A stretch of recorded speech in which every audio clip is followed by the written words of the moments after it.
সবাইকে নমস্কার। আশা করি সবাই ভালো আছো। আজকে আমরা যেটা পড়ব সেটা হচ্ছে রবার্ট ফ্রস্টের লেখা ডাস্ট অফ স্নো। আমি প্রীতম দেবনাথ, আমি তোমাদের ইংলিশ টিচার। তো এইম ফর সাকসেস আমাদের কোচিং সেন্টার। এটা একটা সঠিক ঠিকানা যে সকল ছাত্রছাত্রীরা ক্লাস 6 থেকে ক্লাস 12-এর মধ্যে আছো তাদের জন্য। এখানে অভিজ্ঞতা সম্পন্ন শিক্ষকরা শিক্ষকতা করান এবং স্টুডেন্টদের উজ্জ্বল ভবিষ্যতের জন্য টিচাররা আপ্রাণ পরিশ্রম করেন। আমাদের কোচিং সেন্টারের একটি বিশেষ কথা হচ্ছে যে আমাদের কোচিং সেন্টারে একটি মান্থলি বেস এক্সাম নেওয়া হয় প্রতি মাসে। আমাদের কোচিং সেন্টারের টিচারগুলি হচ্ছে সুশান্ত রয়, বিনয় দেবনাথ, প্রীতম দেবনাথ। আমাদের কন্ট্যাক্ট নাম্বার নিচে দেওয়া আছে। আর তোমরা যারা আমার সঙ্গে কন্ট্যাক্ট করতে চাও তোমরা লাস্টের নাম্বারটার মধ্যে যোগাযোগ করতে পারো। তাছাড়াও আমাদের ঠিকানা হচ্ছে আমবাসা টাউন ক্লাবের সংলগ্ন এলাকা, আমবাসা বাজার। তো আর দেরি না করে আজকের পয়েমটা পড়া শুরু করা যাক। তো আমরা যেহেতু জানি যে আমরা প্রতিদিন ক্লাস করার আগে ওই চ্যাপ্টার রিলেটেড কিছু ওয়ার্ড মিনিং দেখে নিই যাতে আমাদের বুঝতে সুবিধা হয়। তো চলো দেরি না করে আগে ওয়ার্ড মিনিংগুলি পড়ে নিই। তো ডাস্ট মানে ধূলিকণা, ওয়ে মানে পথ বা রাস্তা, ক্রো মানে কাক, শুক মানে নাড়া দেওয়া বা ঝাড়া দেওয়া, হ্যামলক ট্রি এক প্রকার বিষাক্ত গাছ বা বিষাক্ত লতাজাতীয় ঘাস, হার্ট হৃদয়, চেঞ্জ পরিবর্তন, মুড মেজাজ, রুড অভদ্র বা খারাপ মানে মন খারাপ হয়ে থাকা, এন্ড শেষ, টেস্টেড স্বাদ গ্রহণ করা বা স্বাদ পরীক্ষা করা এরকম, ডিজায়ার ইচ্ছা, হোল্ড ধরে রাখা, ফেভার আনুকূল্য, পেরিশ নষ্ট হয়ে যাওয়া, এনাফ যথেষ্ট, হেট ঘৃণা করা, ডিস্ট্রাকশন ধ্বংস, গ্রেট মহান, সাফিস যথাযোগ্য হওয়া। তো এই হচ্ছে এই চ্যাপ্টার রিলেটেড ওয়ার্নিং। তো এখন আমরা পয়েমের দিকে যাচ্ছি। তো ডাস্ট অফ স্নো পয়েমটা কে লিখেছে? Robert frost. তো পয়েমটা শুরু করার আগে আমরা পয়েট সম্পর্কে কিছু জেনে নিই। পয়েটের নাম হচ্ছে রবার্ট ফ্রস্ট, যিনি সান ফ্রান্সিসকো ক্যালিফোর্নিয়ায় ইউএসের মধ্যে জন্মগ্রহণ করেছেন।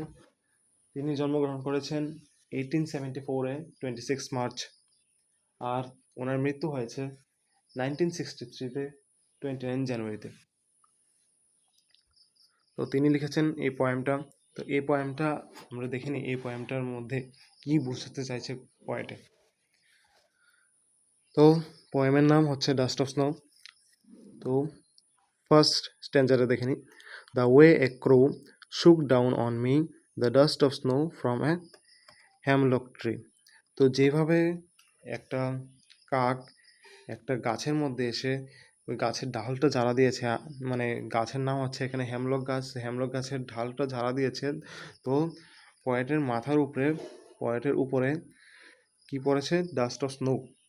স্নোর যে ডাস্ট, যেমন স্নো যে পড়ে ওইগুলি ছোটো ছোটো ছোটো ছোটো কুয়াশার বিন্দুর মতো পড়ে, তারপর গাছের মধ্যে জমা হয়। তো গাছের থেকে পয়েটের উপর পড়েছে কি পড়েছে? স্নোর ডাস্টগুলি। Has given my heart a change of mood. আর এই কারণে পয়েটের মুডটা চেঞ্জ হয়ে গেছে। And saved some part of a day I had rued. তো কি করেছে? পয়েটের মুডটা চেঞ্জ করেছে আর পয়েটের কিছু সময় বাঁচিয়ে দিয়েছে। যেহেতু সে রুট ছিল, তার দিনটা ওয়েস্ট যেত, কিন্তু সেখানে তার দিনটা এখন ঠিক যাবে। তো এই পয়েমের মধ্যে দিয়ে, পয়েমটা ছোট হতে পারে বাট পয়েমের মধ্যে দিয়ে পয়েটে কি করছে, আমাদের যে সোসাইটির মধ্যে যে সুপারস্টিশন আছে সেগুলিকে ডাইরেক্ট হিট করছে, ডাইরেক্ট আঘাত করছে। যেমন ক্রো, তোমরা একটু ভেবে দেখো যে এত সব পাখি থাকা সত্ত্বে, এত সব সুন্দর সুন্দর পাখি থাকতে পয়েটে ক্রোকে কেন বেছে নিল? ক্রো কোনো একটা ভালো সিম্বলও না। ক্রোকে আমরা খারাপ বলেই মনে করি। যেমন ক্রো যদি তোমার বাড়ির আশেপাশে ডাকে, আমরা তো বলি যে আগে এটাকে ভাগাও এখান থেকে, এগুলি অশুভ হয়, অমিনাস হয়। তো আমরা ক্রোকে একটা খারাপইও দেখি। আর তাছাড়া হ্যামলক গাছ এটাও একটা বিষাক্ত গাছ, কোনো একটা ভালো টালো গাছ না। তো দুইটা খারাপ জিনিসকে নিয়ে এখানে কি করছে কবিতার মধ্যে, তো এই দুইটা খারাপ জিনিস পয়েটের মুডটা ভালো করে দিয়েছে। তো আমরা জানি যে খারাপ জিনিসে সবসময় খারাপই হয়, কিন্তু এখানে পয়েটে আমাদেরকে বুঝিয়েছে যে খারাপ জিনিসগুলি দিয়ে পয়েটের ভালো হয়ে গেছে, পয়েটের মুডটা ঠিক হয়ে গেছে, আর পয়েটে সময়টা বাঁচাতে পারছে।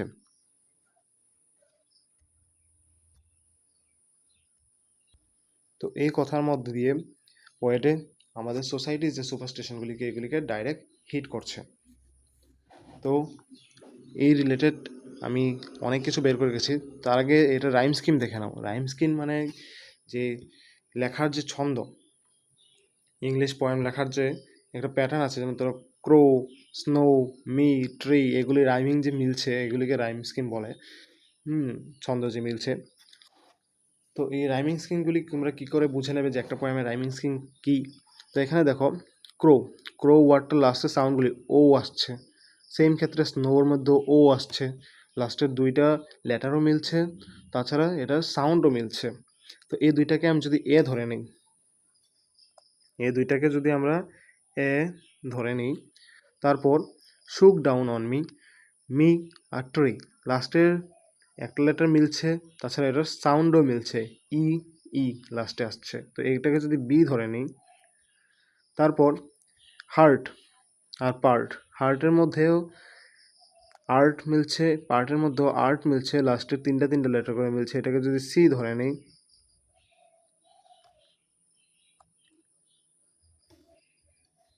এটাকে যদি সি ধরে নিই, তারপর মুড আর রুট, লাস্টের একটা একটা লেটার মিলছে আর সাউন্ডও মিলছে। তো ডি ধরে নিই এটাকে যদি, তো আমাদের রাইম স্কিম কী হবে? A B, A B, C D, C D. তো আশা করি তোমরা রাইমিং স্কিম রাইম স্কিম বের করা শিখে গেছো। তো নেক্সট যাই, এটার মধ্যে কিছু পোয়েটিক ডিভাইসও আছে, সেগুলি আলোচনা করতে হবে।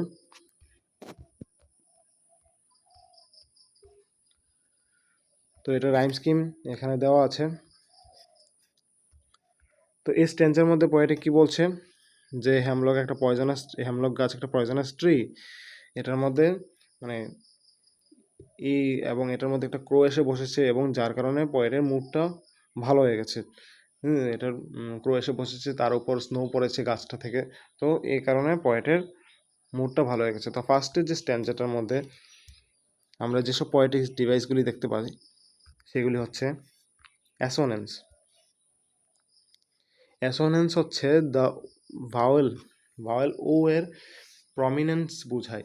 অ্যাসোনেন্স মানে ও সাউন্ডটা বারবার আসে আর এটা উচ্চারণটা তো প্রাধান্য পায়। যেমন ধরো সুখ, ও আসছে ডাউন, তারপর অন, এটা তিনোটার মধ্যে ও আসছে আর এটার অন, ও সাউন্ডে প্রাধান্য পাচ্ছে। ডাউন, ও আসছে মাঝখানে, তো এটার মধ্যে ও সাউন্ডটা প্রাধান্য পাচ্ছে সুখ।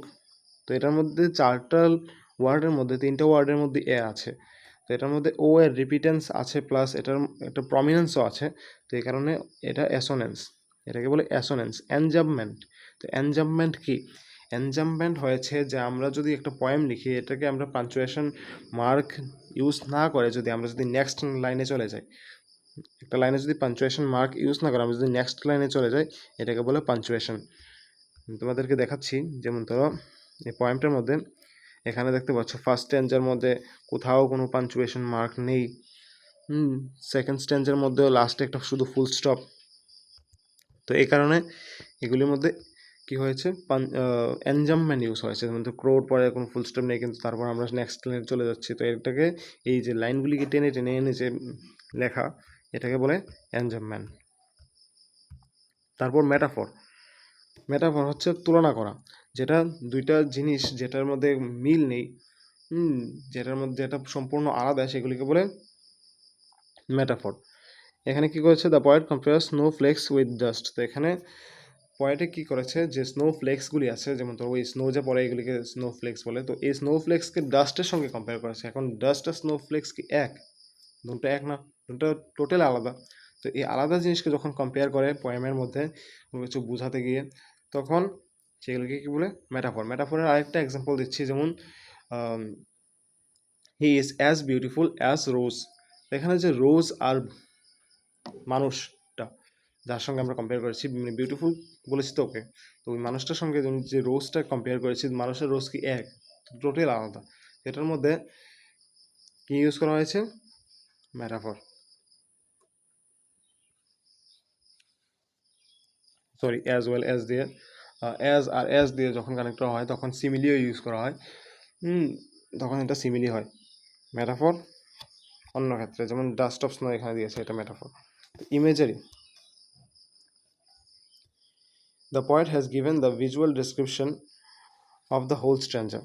তো এই যে পয়েমটার মধ্যে ইমেজারি ইউজ করা হয়েছে, ইমেজারি কেমনি ইউজ করা হয়েছে, আমরা যেন এই স্টোরি পয়েমটা যে পড়ছি, যে একটা গাছ আছে, হ্যামলক গাছ, এখানে একটা ক্রো এসে বসেছে, নিচে দিয়ে পয়েট যাচ্ছে, তার উপর কি পড়েছে, স্নো পড়েছে, স্নো ফ্লেক্সগুলি ওর উপর পড়েছে। তো এটা আমাদের মাইন্ডের মধ্যে একটা ভিজুয়াল ইফেক্ট আনে, যে আমরা এটা মাথার মধ্যে একটা কল্পনা করছি এই জিনিসটাকে। তো এটা হয়েছে ইমেজারি, যে আমরা যে জিনিসটা পড়ছি সেটা আমাদের মাথার মধ্যে অলরেডি কল্পনার মধ্যে চলে আসছে, তো আমরা এটা কল্পনা করতে পারছি, তো এটাকে বলে ইমেজারি। তারপর এখানে কন্ট্রাস্ট ইউজ করা হয়েছে। তো কন্ট্রাস্ট তোমরা যারা মোবাইল ইউজ করো সবাই জানবে, যারা ফটো তুলো। তো কন্ট্রাস্ট হচ্ছে কালো আর সাদার যে ওটা একসঙ্গে মিললে যে হয় এই কালারটা। তো এখানে পয়েট কি ইউজ করেছে, ক্রো, যে কিনা কালো হয়, আর স্নো ইউজ করেছে যে কিনা সাদা হয়। তো এটা তোমার আমাদেরকে কন্ট্রাস্ট শো করছে, সিম্বলিজম। তো এই পয়েটে কি করছে, এই পয়েমে পয়েট কি করছে, পয়েট সিম্বলে কথা বলছে। যেমন ধরো ডাইরেক্ট সুপারস্টিশনকে হিট না করে সে কি বেছে নিল, সে ক্রো বেছে নিল, যে কিনা একটা সুপার, মানে অমিনাস বার্ড বলে আমরা মনে করি, যে এটা খারাপ, এটা অশুভ। আর আরেকদিকে কী নিল, হ্যামলক ট্রি, একটা পয়জনাস গাছ, সে এখানে ভালো একটা কোনো বার্ড না নিয়ে, ভালো ট্রি না নিয়ে, সে খারাপগুলিকে মেনশন করে সে বোঝাচ্ছে যে খারাপ জিনিস দিয়েও ভালো হয়, আর ভালো জিনিস দিয়ে খারাপ হতে পারে। তো এগুলি আমাদের সুপারস্টিশন, তো এগুলিকে সুপারস্টিশনকে ডাইরেক্ট হিট করছে এগুলি, এই সিম্বলগুলির মাঝখান দিয়ে। তো এটা একটা সিম্বলিক।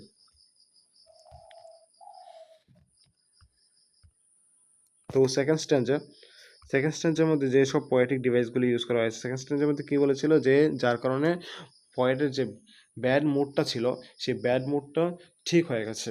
তো এই সেকেন্ড যে স্ট্যান্ডা আছে ওইটার মধ্যে যেসব পোয়েটিক ডিভাইস ইউজ করা হয়েছে সেটা হচ্ছে অ্যালিটারেশন। তো অ্যালিটারেশন হয়েছে দুইটা সেম ওয়ার্ডের পাশাপাশি মানে থাকা, আর একটা সেন্টেন্সের মধ্যে থাকা যেটা স্ট্রং ওয়ার্ড দিয়ে কানেক্ট করা। যেমন তোরা এখানে এইচ আছে, এখানে এইচও আছে, তো হ্যাজের মধ্যে এইচ আছে, এখানে হার্টের মধ্যে এইচ আছে। তো এখানে একদম একটা ওয়ার্ডের বিগিনিংয়েই প্রথমেই এইচ দিয়ে ওয়ার্ডটা শুরু হয়েছে, আবার এখানেও সেম বিগিনিংয়েই এইচ দিয়ে শুরু হয়েছে। আবার এখানে সেভ সাম, এখানে সেভডের মধ্যেও এস দিয়ে শুরু হচ্ছে ওয়ার্ডটা, আবার সামের মধ্যেও এস দিয়ে শুরু হচ্ছে ওয়ার্ডটা। তো এটাকে বলে অ্যালিটারেশন। তো এটা পোয়েটিক ডিভাইস হয়, তোমরা যদি ফিউচারে গিয়ে, কলেজে গিয়ে বা মাস্টার্সে গিয়ে যদি তোমরা ইংলিশ অনার্স নাও, তাহলে তোমরা এই পোয়েটিক ডিভাইসগুলি, রিথরিকগুলি তোমরা শিখতে পারবে। সেগুলির সঙ্গে তোমরা পোয়েম যে লেখার জন্য যে মিটারগুলি ইউজ করা হয় সেগুলি সম্পর্কেও জানতে পারবে। তো আমরা এই স্ট্যান্সের মধ্যে কি দেখতে পাই, যে এনজামমেন্ট ইউজ করা হয়েছে, যেটার মধ্যে আমরা কী করি, কোনো পাঞ্চুয়েশন মার্ক ইউজ না করে আমরা নেক্সট লাইনে চলে যাই। তারপর লাস্টলি কি ইউজ করা হয়েছে, সাইনেকডকি। তো এটার মধ্যে কি হয়, তো এখানে এটার মধ্যে আসল কথা একটা পার্টকে বোঝানো হয় যেটা কিনা একটা সোলকে রিপ্রেজেন্ট করে। যেমন ধরো একটা লাইন লেখা হচ্ছে, all hands are at work. তো all hands are at work, এটার মানে হচ্ছে যে সব হাত কাজে বিজি আছে। তো সব হাত তো হয় না, সব মানুষগুলির কথাই বোঝাচ্ছে। তো এখানে একটা ছোট্ট একটা পার্ট দিয়ে পুরো একটা হোল একটা বিইংকে বোঝাচ্ছে। তো এটা হয়েছে সাইনাকডকি। তো এখানের মধ্যে কি বলেছে, যে পয়েটের মুডটা চেঞ্জ হয়ে গেছে। তো এখানে শুধু পয়েটের মুডটাই কি ভালো হয়েছে সেটা পয়েটের কাজে লাগবে না। তো পয়েটে এখানে আমরা কবিতার মধ্যেই পড়েছি যে পয়েটের মুডটা ভালো হওয়ার কারণে পয়েটে এখন সময়টা বাঁচাতে পারবে, কাজ করতে পারবে। তো কাজ যে করতে পারবে সেটা তো তার পুরো শরীর দিয়েই করবে, সে তো তার মুড দিয়ে কাজ করে নিতে পারবে না। সে টাইমটা যে সেভ করবে, সে যে এগুলিকে যে কাজে লাগাবে, তার শরীর দিয়েই সেটা কাজে লাগাবে। তার শরীর, মাইন্ড সব কিছুই তার এখন রিফ্রেশ হয়ে গেছে, সেগুলি ভালো হয়ে গেছে। তো সেটাকে এখানে বোঝাতে গিয়ে সাইনেকটোকেই ইউজ করা হয়েছে। এখানে মুড দিয়ে এটাকে বলেছে। এটাকে শুধু হার্টের কথা বলছে না, এখানে পুরো এন্টায়ার বডির কথা বলছে। তো আশা করি তোমরা বুঝতে পেরেছো। পোয়েমটা এখানেই শেষ। আর সবগুলি লিটারালি পোয়েটিক ডিভাইসেসও আলোচনা করেছি আমি। আর তাছাড়া ওয়ার্ড মিনিংগুলো হয়ে গেল। আর তাছাড়া তোমাদের যদি কোনো কোয়েশ্চেন থাকে তোমরা কমেন্টে জানাতে পারো, বা তোমরা আমার সঙ্গে কন্ট্যাক্ট করতে পারো। আর তোমরা যদি চাও যে তোমাদের সামনে থেকে আমরা পড়াই, তাহলে তোমরা আমাদের কোচিং সেন্টারে আসতে পারো। এবং ক্লাস 11-এর জন্য এখন বিশেষ অফার চলছে, যে তাদের এখন ব্যাচ শুরু হতে চলছে। তো তোমরা যারা 11-এ আছো তোমরা এনরোল করতে পারো। সবাই ভালো থাকবে, সুস্থ থাকবে। আজকের জন্য এখানেই শেষ। সবাইকে ধন্যবাদ।